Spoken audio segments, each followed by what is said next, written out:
Welcome to another Hero Camper owner video. In this video I'm going to talk to you about our last minute kind of weekend trip to the Caravan and Motorhome Club site, which is in the Brecon Beacons. So back at it was the beginning of October 2021, we had a trip planned for the weekend. It kind of got scuppered, and at the last minute we stumbled across the Caravan and Motorhome Club camping site or touring club site in Brecon, to the Brecon Beacons. So we decided we would head off there late Friday evening after picking up the kids from school. Obviously the evenings are starting to get dark, and we make our way over to the Brecon Beacons.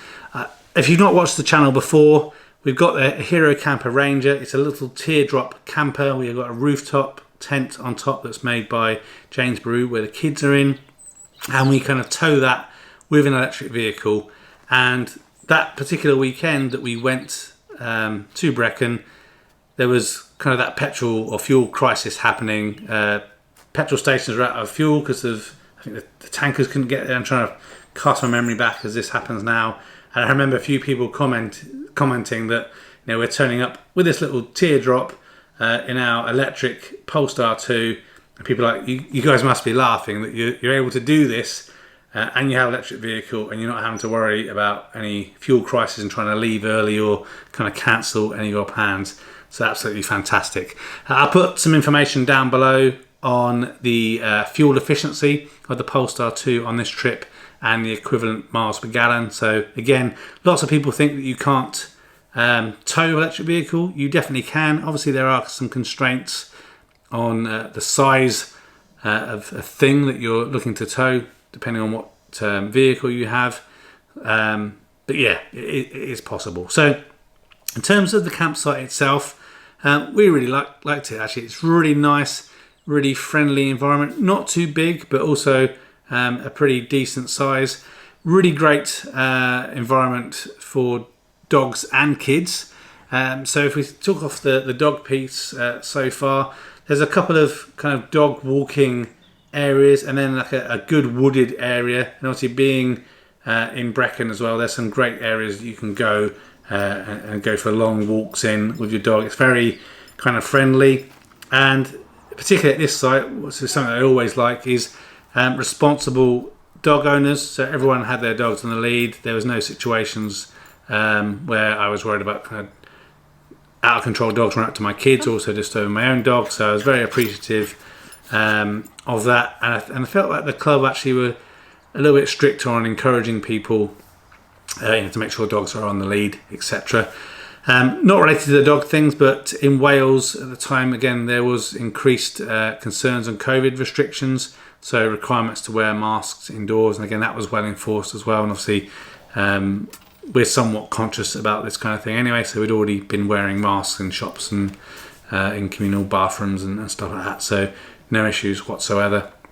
So in terms of things for the kids, they were happy that my kids brought their scooters with them. They're not electric motorised scooters, just conventional scooters, and they're allowed to scoot around in there, just kind of keeping an eye on cars and things. And our general thing is we let the kids kind of scoot around outside our pitch, but not going off annoying everybody. But then they've got a really big kind of open space park area with a football pitch, little kind of basketball hoop and some climbing frames and things, and then to the side of that like a little seating picnic area as well. So really good for families if you both want a quiet trip away. There's some quieter sections, as well as if you've got kids and animals and stuff. And also I do this will be a little video overlay, as well as the dog walking area that kind of goes into the little wooded area with the brook or the stream running through. On the other side, set back a little bit, is like a small kind of kids adventure area. That bit has been a little bit neglected. That may be why they're not advertising it. There's not any signposts saying it's there. It seems fine. I wasn't kind of concerned about my kids playing on it, but you know, it probably could do a little bit of TLC to kind of make sure that it's super safe. But again, no concerns, and again, it's not something that's promised or advertised.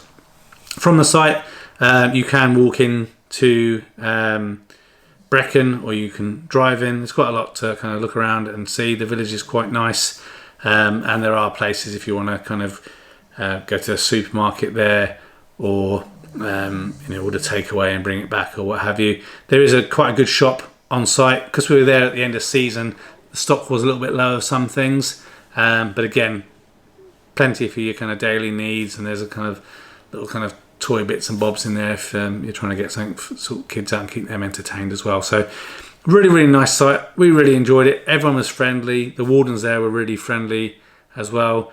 It's definitely a place that we would consider going back to again. Even in the dark cold weather, it wasn't great weather, but still a nice site to be at. It is quite close to a main road, so there is a bit of road noise, but not something that put us off. And even late at night, there's not massive traffic going down. So it's not like you're struggling to sleep because there's too much road noise there. But again, just something to be aware of.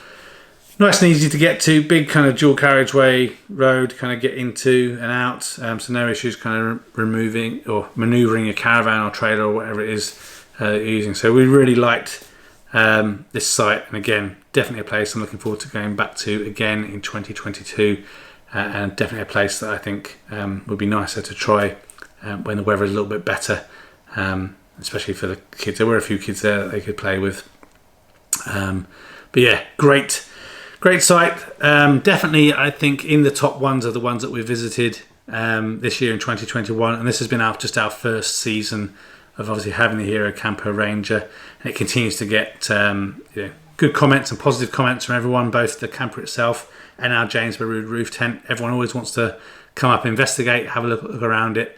I'm still really happy with the purchase of that. It's probably one of my best purchases, I think, in a long time. Has enabled the family to have more holidays and trips out and just kind of maximise our free time. So welcome any comments down below. If you like this video and it's kind of helped you, if you're considering going to this campsite, be much appreciated. Also consider subscribing and pressing the bell notification icon. I talk about things in terms of the trips we take in the Hero Camper Ranger, more about the trip site itself, and also then little nuances and thoughts and tweaks and things I make to my Hero Camper Ranger. So there may be something for you. If you have any questions or want to share your thoughts and comments about this site as well, please consider doing so down in the description. It'd be much appreciated. Until the next video, take care of yourself. Thanks very much for watching. That's it, and goodbye for now.